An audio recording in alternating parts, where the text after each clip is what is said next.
Hey everyone, Dave here. I'm on the trail and we're continuing on in our wild edible plant series. Today we're looking at daylily. Stick around.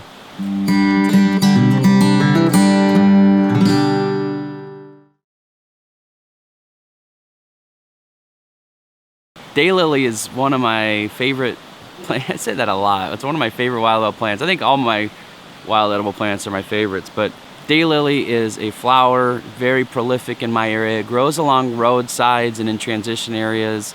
Mostly along roadsides though, in my area you're gonna find it. A lot of times it's gonna grow in, abandoned places. It just kind of takes over and establishes itself.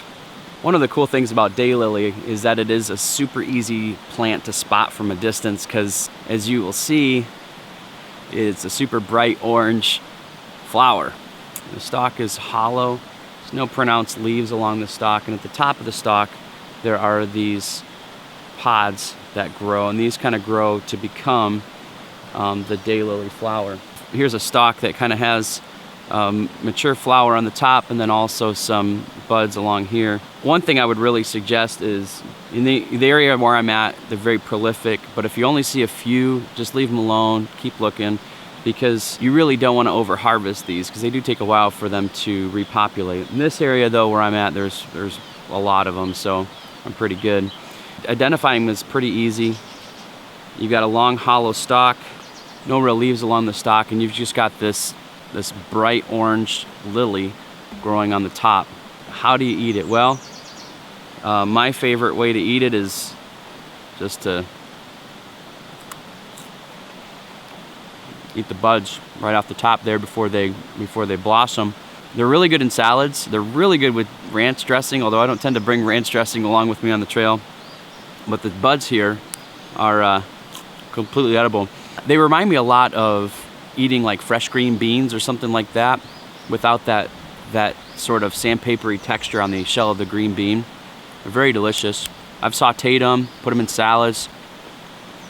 Really good. Again, really tastes a lot like green beans. Boy, and if they had beans in them, you probably wouldn't be able to tell the difference much. And those tops are completely edible. That's the best way to enjoy them. You can also eat the flower petals. They are great in salad. They're actually, what's really cool about them is they really add a kind of a colorful kick to salad if you like to eat salads. If you saute the pods, as you saute them, they do tend to open up. Again, you can just eat the petals right off the flower, eat the tops.